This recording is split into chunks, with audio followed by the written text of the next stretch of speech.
Indonesia adalah negara yang kita cintai. Indonesia, negara republik yang berdemokrasi. Namun sayangnya, ada satu masalah isu yang sangat besar yang harus dikupas masalah.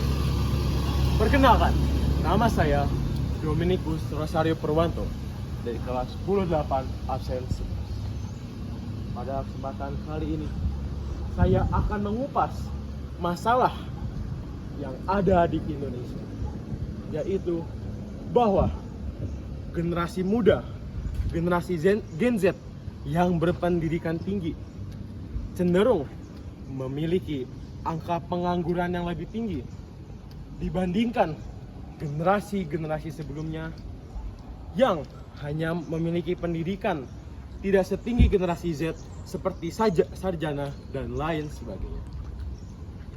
Mengapa hal ini bisa terjadi di Indonesia? Sebelum itu, saya ingin membahas tentang pengangguran generasi Z. Tren pengangguran yang didominasi anak muda dan kelompok pendidik tinggi. Pengangguran di Indonesia saat ini didominasi oleh anak muda, anak generasi Z, khususnya pada usia sekitar 15 sampai 24 tahun, dengan PPT mencapai 16,16%. Pengangguran juga tinggi pada kelompok pendidikan menengah atas ataupun pendidikan seperti SMK, yang dimana saat mereka lulus, mereka tidak mendapatkan pekerjaan, mereka hanya berpendidikan masa itu saja, mereka tidak memiliki masa depan, mereka tidak memiliki cita-cita mereka.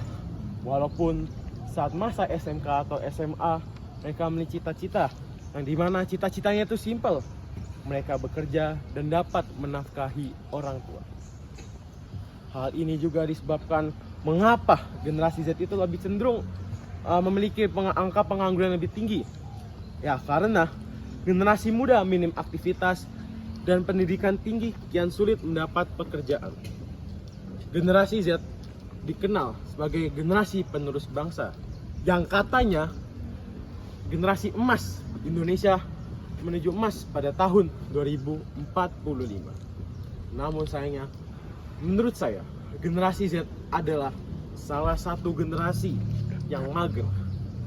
Nah, tingkat pemada dalam kategori NEET atau yang biasa disebut Not in Employment, Education and Training pada Agustus 2024 mencapai 23,79%. Kelompok usia 19 sampai 24 tahun merupakan yang paling tinggi dengan angka 26,37%. Sayang sekali bahwa generasi Z ini memiliki angka pengangguran yang paling tinggi. Padahal di Indonesia sendiri angka pengangguran itu sudah menurun. Namun sayangnya, walaupun sudah menurun, malah angka pengangguran pada generasi Z berpendidikan tinggi justru menaik. Mengapa hal ini bisa terjadi di Indonesia? Ya, setelah saya research, setelah saya analisis bahwa Indonesia ini mengalami yang namanya kesenjangan pendidikan. Seperti apa sih kesenjangan pendidikan itu?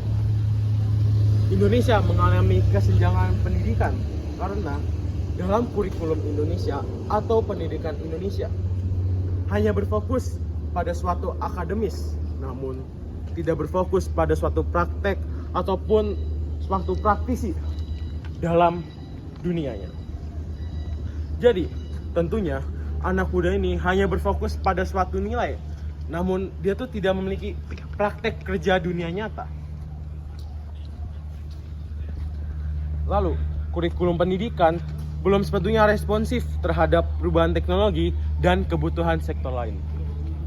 Di sini diketahui bahwa pendidikan Indonesia itu masih terlalu tradisional atau terlalu masih monoton, yang dimana masih banyak pendidikan Indonesia yang khususnya juga di pedalaman itu tidak menggunakan teknologi atau kurangnya menggunakan teknologi. Hal ini berarti bahwa pendidikan Indonesia ini kurang mengikuti yang namanya perkembangan zaman. Nah, pendidikan Indonesia tentunya berbeda dengan pendidikan yang ada di luar negeri seperti Jepang, Amerika, Singapura, dan lain sebagainya. Nah, lalu mengapa sih lulusan SMA, SMK, dan PT rentan menganggur? Dosen Fakultas Ekonomi dan Bisnis Universitas Indonesia, Teguh Dartanto, pada Rabu, tanggal 14 Mei tahun 2025, menyatakan perlambatan pertumbuhan ekonomi berpengaruh terhadap aktivitas bisnis. Ini terutama terjadi pada sektor formal yang mempekerjakan banyak kelompok pekerja berpendidikan menengah ke atas. Jadi, Indonesia ini cenderung memiliki pekerjaan yang dalam bidang industri ataupun perusahaan. Nah, jadi sedangkan pendidikan yang ditempuh oleh generasi Z yang berpendidikan tinggi itu cenderung tidak ada hubungannya ya dengan yang namanya industri atau perusahaan. Jadi, menurut saya bahwa generasi Z ini tidak mengikuti seperti apa sih pekerjaan yang akan diambil nanti, yang lebih banyak yang ada di Indonesia lah, seperti itu. Nah, generasi Z ini lebih memilih suatu pendidikan atau pekerjaan yang dengan kesukaan dia sendirilah. Misalnya seperti desain, content creator, ataupun dan lain sebagainya. Hal ini menyebabkan generasi Z berpendidikan tinggi tidak bekerja dalam pekerjaan yang umum yang ada di Indonesia seperti industri ataupun perusahaan. Nah, industri dan perusahaan ini lebih banyak menerima pekerja-pekerja yang seperti tua-tua lah, nggak tua juga sih, namun seperti pekerjaan yang teknik ataupun dan lain sebagainya. Nah, pekerjaan ini seperti kayak pekerjaan old gitu kan, pekerjaan yang lebih sering diambil oleh industri dan suatu perusahaan. Nah, sedangkan orang Indonesia yang generasi Z sekarang ini itu lebih cenderung memiliki suatu pekerjaan yang modern gitu aja. Dia tuh tidak suka dengan pekerjaan yang industri ataupun perusahaan. Walaupun banyak yang tidak suka dan banyak yang menganggur dengan namanya pekerjaan industri atau perusahaan, masih banyak orang-orang juga generasi Z, generasi berpendidikan tinggi yang bekerja pada suatu perusahaan dan suatu industri. Lalu, apa sih solusi yang terbaik untuk generasi Z yang mempunyai angka pengangguran yang lebih tinggi dari pendidikan menengah ke atas? Sebelum itu, mari kita membandingkan antara pendidikan kurikulum Indonesia dengan pendidikan kurikulum yang ada di luar Indonesia atau khususnya di luar negeri. Kurikulum yang dipakai Indonesia pada saat ini adalah kurikulum merdeka, di mana selain kurikulum yang mengajarkan kita tentang pendidikan akademis, kurikulum ini juga mengajarkan praktek. Namun, mengapa ini tidak efektif? Karena murid itu merasa terbebani, merasa lelah gitu, kayak dia tuh di sekolah pekerjaannya banyak gitu. Jadi dia lebih sering mengeluh, kenapa sih, kan udah ada akademis ya, gua nih tinggal belajar, tinggal baca-baca aja bisa dapat nilai yang baik nih. Terus kenapa gua harus ada kayak praktek yang namanya P5 sih? Aduh, kayaknya gue capek banget ya, gue gak bisa nyeimbangin nih antara pendidikan akademis dengan P5 atau praktek nih. Gue mager banget, aduh capek deh. Nah, kebanyakan generasi Z sekarang yang menerima yang namanya kurikulum merdeka itu pasti mengeluh seperti itu. Karena ya memang pemerintah itu tidak bisa mengimbangi juga antara pendidikan akademis dengan P5 dalam kurikulum merdeka. Sehingga murid itu merasa terbebani dan merasa lelah, sehingga timbulnya rasa malas dan rasa tidak ingin yang namanya tuh sekolah. Nah, sedangkan pendidikan di luar negeri seperti Jepang, Amerika, dan Singapura, bahwa dalam pendidikan Jepang, Kurikulum pendidikan di Jepang menekankan pada pengembangan karakter dan moral, serta pengembangan keterampilan akademik dan non-akademik. Nah, dengan ada pengembangan keterampilan akademik dan non-akademik, maka itu akan menjadi seimbang, di mana ia juga dapat berpikir tentang nilai, bukan tentang nilai ya, namun berpikir tentang pengetahuan yang luas. Lalu juga di non-akademis, di mana ia bisa turun langsung ke lapangan, dia praktek secara langsung, bisa kerja di lapangan. Lalu ada pendidikan di Singapura. Kurikulum pendidikan di Singapura menekankan pada pengembangan keterampilan akademik yang tinggi, seperti matematika, sains, dan bahasa Inggris. Sistem pendidikan di Singapura terkenal karena keberhasilannya dalam menciptakan siswa yang memiliki keterampilan dan kemampuan akademik yang sangat tinggi. Tentunya Singapura juga memiliki kurikulum pendidikan yang mirip Indonesia. Namun, balik lagi bahwa menurut saya di Indonesia itu pada zaman sekarang memiliki SDM yang cukup turun, atau sekarang bisa dibilang SDM yang rendah. Coba mari kita lihat pendidikan di Amerika Serikat. Sistem pendidikan di Amerika Serikat terdiri dari dua jenis kurikulum, yaitu Common Core Tests, standar, dan kurikulum yang ditentukan oleh masing-masing negara bagian. Kurikulum ini menekankan pada pengembangan keterampilan dan kompetensi dalam berbahasa Inggris, matematika, dan sains, serta pengembangan keterampilan sosial dan keterampilan hidup. Pendidikan Amerika ini lebih berpendidikan, lebih mendidik pada kehidupan nyata.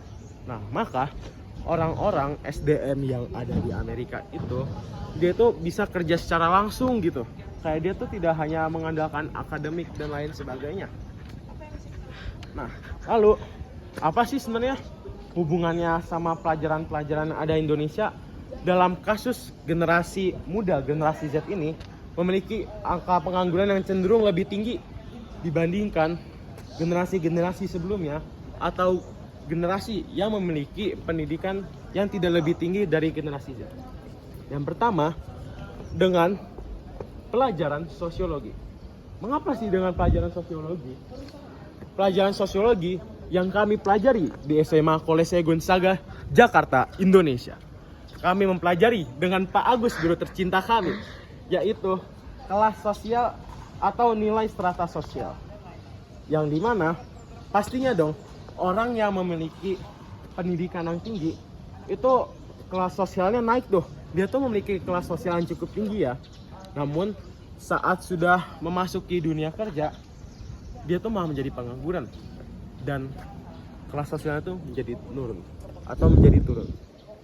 Lalu juga ada pelajaran matematika yang membahas tentang statistika atau presentase, bahwa tingginya angka pengangguran oleh generasi Z daripada generasi sebelumnya atau generasi yang memiliki pendidikan yang tidak lebih tinggi dari generasi Z yang memiliki pendidikan lebih tinggi. Nah, walaupun juga angka pengangguran sudah menurun, berarti otomatis grafiknya itu menurun. Namun pada grafik orang berpendidikan tinggi di generasi Z itu grafiknya tuh naik gitu, nggak jadi turun ataupun tidak normal lah, kayak segitu-segitu aja gitu kan. Lalu ada pelajaran ekonomi yang dimana di sini diketahui bahwa Indonesia tuh mengalami yang namanya kesenjangan ekonomi ataupun kesenjangan sosial, dimana banyaknya angka pengangguran berarti banyak orang-orang ataupun khususnya juga generasi Z berpendidikan tinggi itu tidak memiliki pendapatan sama sekali, yang dimana pendapatan Indonesia itu juga dapat menurun gitu, dimana ekonomi Indonesia ini kayak tidak seimbang itu antara dengan orang berpendidikan tinggi dengan orang yang berpendidikan tidak terlalu tinggi. Lalu juga di sini kita dapat mengaitkan dengan yang namanya pelajaran bahasa Indonesia, yang dimana pelajaran bahasa Indonesia membahas tentang generasi Z ini. Jadi kita membahas generasi Z itu seperti apa, yang berpendidikan tinggi dan yang tidak berpendidikan tinggi, seperti itu. Lalu juga dapat dikaitkan dengan pelajaran informatika ataupun TIK. Nah, mengapa sih TIK? Padahal TIK itu adalah pelajaran yang berhubungan dengan ilmu komputer gitu kan. Nah, namun pada saat ini kami kelas 10 siswa SMA Kolese Gonzaga mempelajari tentang yang namanya berpikir komputasional. Nah, ini berhubungan dengan namanya tuh algoritma gitu. Algoritma tuh apa sih? Algoritma itu menyatakan bahwa bagaimana caranya menyelesaikan atau bagaimana caranya langkah-langkah untuk menyelesaikan masalah yang sedang dihadapi Indonesia pada saat ini. Lalu, apa sih solusi terbaik untuk Indonesia saat ini? Solusi terbaiknya adalah yang dimana setelah saat siswa atau siswi atau mahasiswa ataupun mahasiswi yang berpendidikan tinggi tidak langsung mendapatkan pekerjaan, namun lebih baik bahwa generasi Z yang sudah lulus itu diberikan kesempatan untuk memasuki namanya kerja dunia nyata.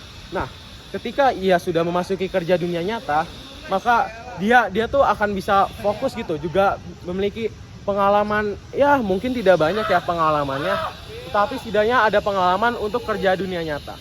Nah, dengan pengalaman itu, maka orang generasi Z itu bisa mempersiapkan mentalnya untuk kerja di dunia nyata. Nah, lalu mengapa sih generasi Z itu lebih memilih pekerjaan yang tidak industri? Karena menurut mereka itu kayak aneh aja gitu, untuk anak muda tuh kerjanya seperti itu gitu, kayak nggak modern aja. Nah, walaupun angka penganggurannya itu tinggi, dia tuh lebih memilih pekerjaan yang di luar industri, seperti konten kreator ataupun pemusik dan lain sebagainya. Nah, setelah tadi saya ngomong panjang lebar, akhirnya saya dapat menyimpulkan seperti apa sih masalah yang terjadi. Kesimpulannya ialah meningkatnya angka pengangguran di kalangan Gen Z berpendidikan tinggi bukan semata-mata karena kurangnya lapangan kerja, melainkan karena adanya kesenjangan mendalam antara dunia pendidikan dan kebutuhan real pasar kerja. Kurikulum yang belum relevan, ekspektasi karir yang tidak realistis, kurangnya pengalaman, hingga lemahnya daya adaptasi menjadi faktor utama yang mempengaruhi situasi ini. Oleh karena itu, solusi yang dibutuhkan harus bersifat kolaboratif dan menyeluruh, melibatkan pembaruan sistem pendidikan, perubahan pola pikir generasi muda, serta dukungan nyata dari dunia usaha. Selain itu, pemerintah yang progresif dan responsif terhadap dinamika zaman itu juga sangat berperan penting dalam Gen Z ini, yang dimana hal yang dari berpendidikan tinggi harus memiliki lapangan kerja juga yang baik. Dengan langkah bersama, Gen Z lebih siap menghadapi tantangan dunia kerja dan bahkan menciptakan peluang baru. Pesan-pesan saya bagi teman-teman saya yang sama-sama Gen Z yang nanti akan menempuh pendidikan tinggi, marilah kita bersama-sama mempunyai mental untuk melangkah cita-cita kita untuk menjadi sukses, mendapatkan lapangan kerja yang baik. Sekian dari saya, terima kasih. Ad Maiorem Dei Gloria.